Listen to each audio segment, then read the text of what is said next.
Morning. Thank you for joining us live here at Progressive Field for another very important day in our team's history and for this publicly owned facility. I'd like to first welcome the key dignitaries with us today. First, Mayor of Cleveland, Frank G. Jackson, Cuyahoga County Executive Armand G. Budish, Cuyahoga County Council President Pernell Jones Jr., Governor of Ohio Mike DeWine, and Indians owner and team chairman Paul Dolan. We're here today to announce a partnership with the City of Cleveland, Cuyahoga County, the State of Ohio, and the Indians organization to upgrade Progressive Field and extend our lease. The prospective agreement will extend the lease of the team for at least 15 years to 2036 and the potential for 10 additional years to 2046. Today is just the first step. With appropriate legislative approval in the coming months, the projects will improve and extend the life of this publicly owned ballpark, which is the 11th oldest in Major League Baseball. At this time, I'd like to invite the Honorable Mayor, Frank Jackson, to say a few words. Mayor?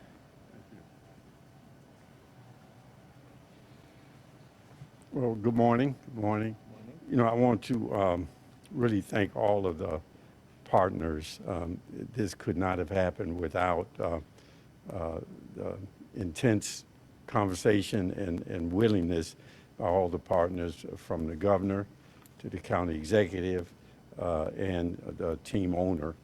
And as you know, this is an agreement that will do two major things, and that is guarantee that baseball will exist in Cleveland. Major League Baseball will be in Cleveland at least for the next 15 years, as well as creating a facility and maintaining a facility that will allow for it to be competitive for those 15 years.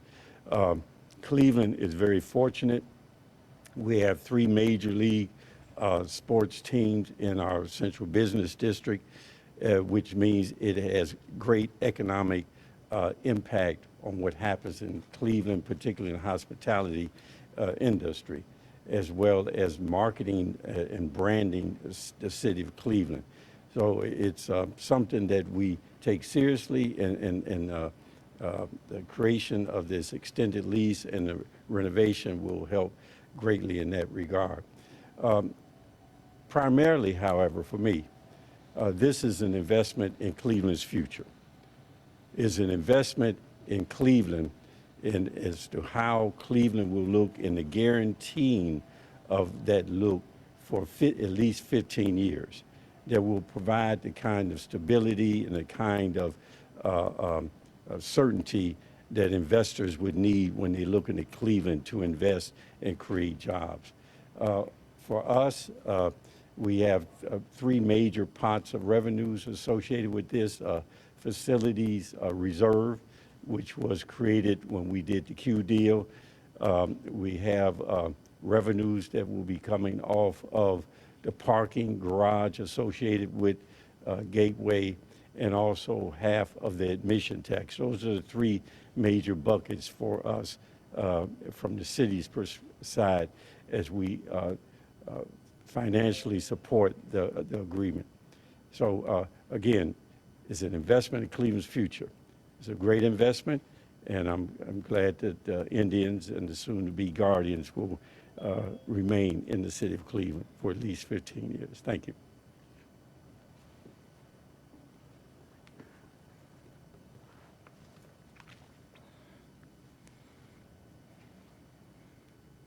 Good morning. When I was young, many years ago, I loved listening to Indians games on the radio. Players like Louis Tiant with his unusual pitching style, Daddy Wags, Leon Wagner, and Sudden Sam McDowell. I want kids today to get the same chance to cheer on their team. And today we're helping to make that happen.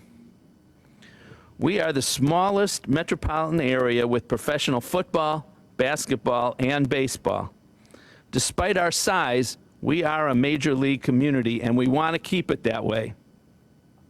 To keep baseball in Cleveland, we must provide an up-to-date competitive stadium, Progressive Field is 27 years old, which makes it one of the older facilities in the league. With the lease coming up, we had three choices: renovate the stadium, build a new one, or risk losing the team. To their credit, the Indians never threatened to sell or move.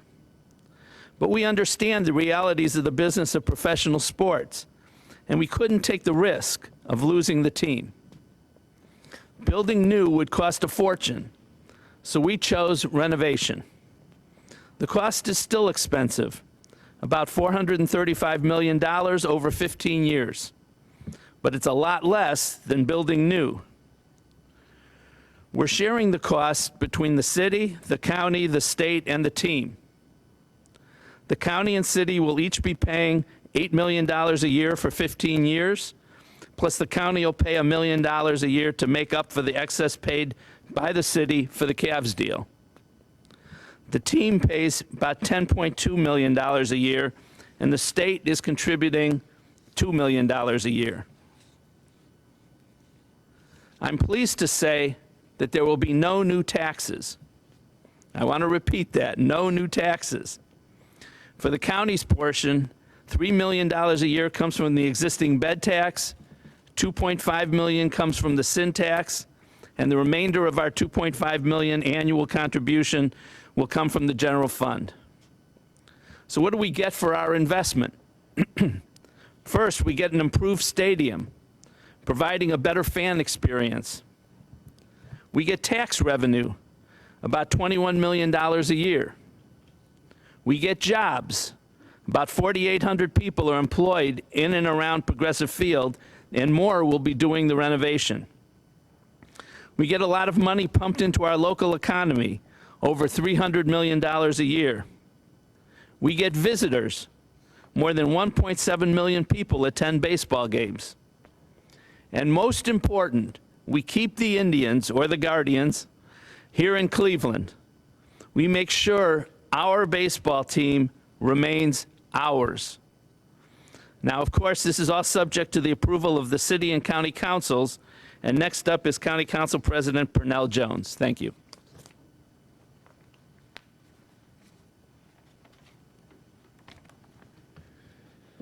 Good morning, everyone.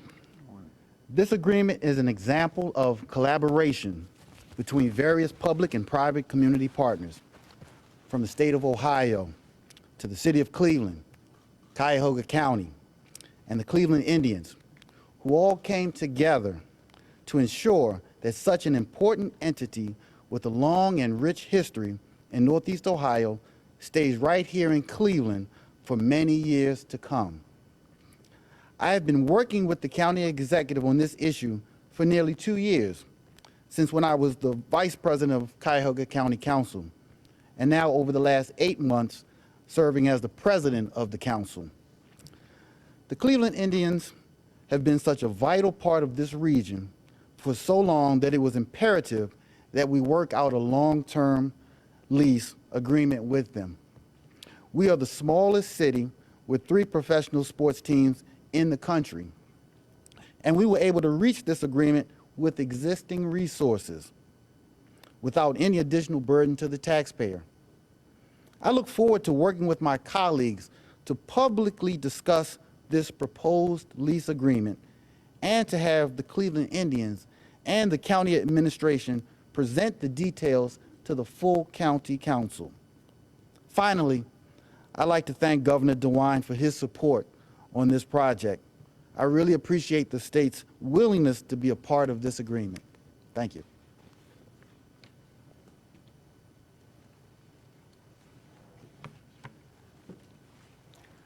Well, good morning, everyone. Ohio is a great place to live, great place to work, great place to play, great place to raise a family, great place to start a business.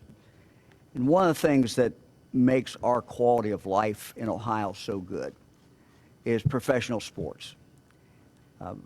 Virtually everyone in the state, no matter where they live, is within a driving distance of professional sports. And one of the key teams, of course, is the Cleveland Indians. And for well over a century, with professional baseball right here in Cleveland. A while ago, I received a call from Armand Budish, county executive in Mayor Jackson, and we had a conversation about the lease negotiations and about what was needed. And they asked for state help. And I told them that the Indians were very important, not just to the city, not just to the county, but to the state of Ohio. I did have one request, and that was that they look to see if the lease could be made longer. Later on, I had the opportunity to talk with Paul Dolan, and it was clear that no one was really against having a longer lease, but it just had to be worked out.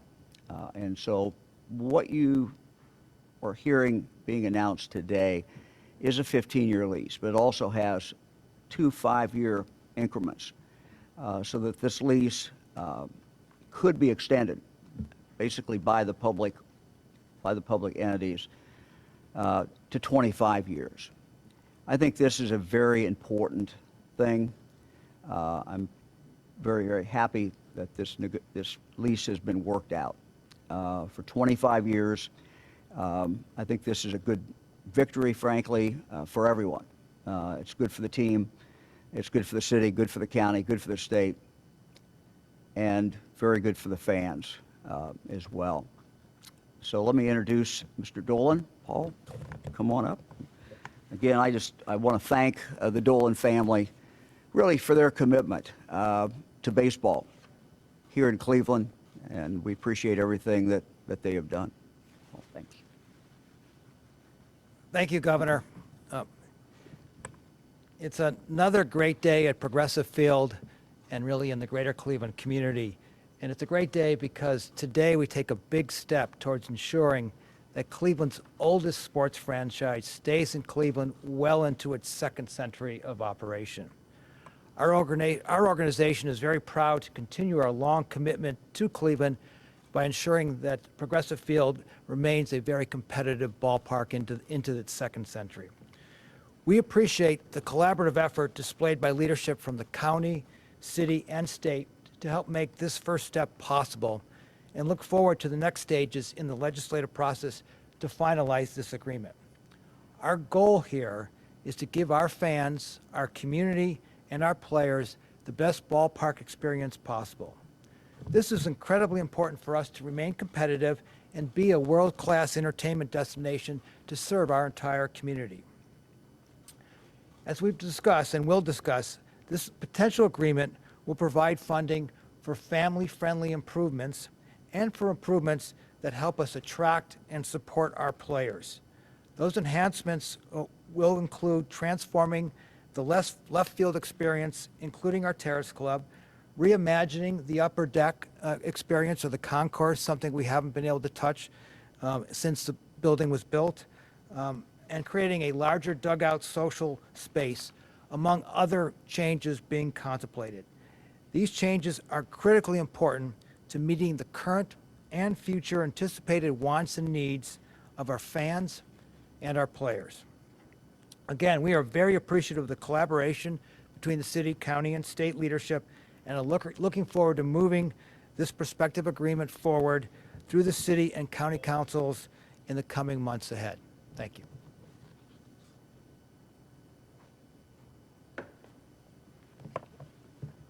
I'd like to thank all of our speakers here today in attendance, and for all of you tuning in.